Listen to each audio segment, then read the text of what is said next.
Adalto Lima, economista-chefe da Western Asset, está conosco pela internet, falando também aqui de São Paulo.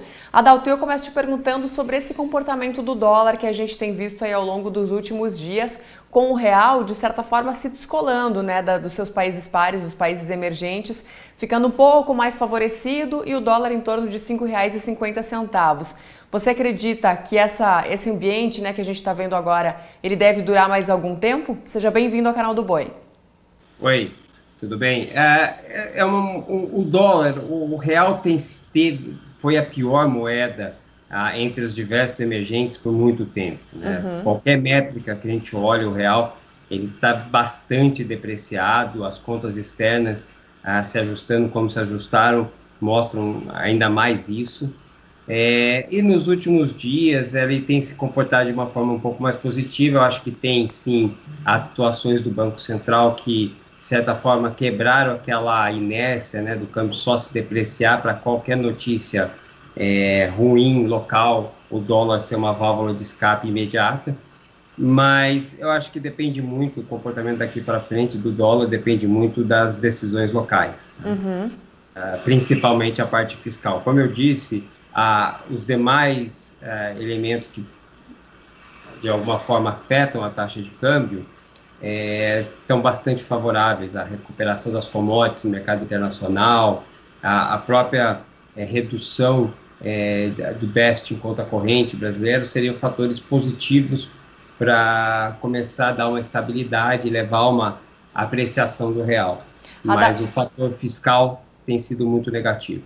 Certo. E teve também a elevação da taxa básica de juros, né, na última reunião do Copom, e o mercado, inclusive, acredita que a elevação possa ser ainda mais significativa que essa, especialmente, claro, se a gente for considerar um ambiente a longo prazo, né, até o final do ano. Isso também está favorecendo esse movimento do real agora, depois de ter passado por esses meses aí muito em baixa? Está tendo uma recuperação nesses últimos dias? Não, sem dúvida. Acho que a taxa de juros voltando para um patamar mais alto, né, com diferencial de juros em relação ao resto do mundo se elevando, isso tende a favorecer também o real. Mas a minha opinião é que se você não tiver uma solução fiscal, uma adequação dos gastos no tempo, isso tende até a dominar a questão da taxa de juros no curto prazo, né? Mas, com certeza, a perspectiva de elevação da Selic, que o Banco Central começou na semana passada e sinalizou que vai continuar para os próximos meses, tende a favorecer um pouco o real.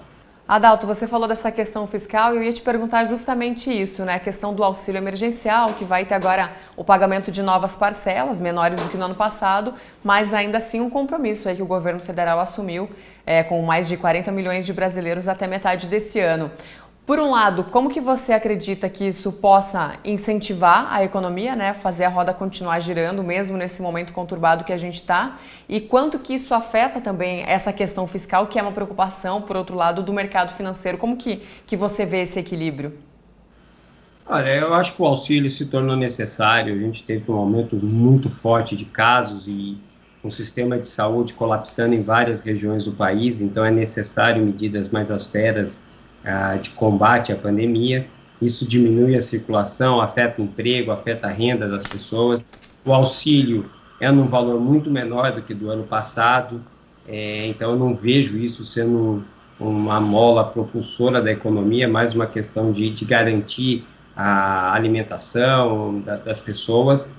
É claro que se a crise se estender, a gente pode ter que renovar esse auxílio por mais tempo, aí o tamanho dos gastos continuará sendo uma preocupação, mas eu acredito que há uma visão dentro do mercado que não é só o auxílio. Acho que a preocupação não é o tamanho do auxílio ou a PEC como foi aprovada, se você tiver que começar a tomar as medidas de outros programas fazendo fora do teto dos gastos, né? E aí você aumentaria a despesa do governo, aumentaria o endividamento, deixaria a situação fiscal ainda mais vulnerável na ótica de médio e longo prazo.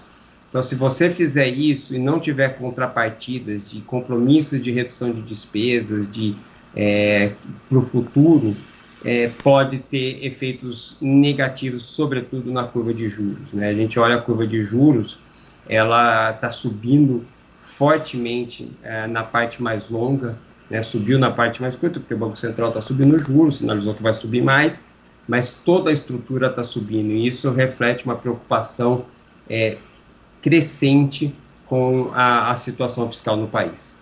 Tá certo, Adalto. Obrigada pela sua participação aqui conosco. Um prazer falar com você.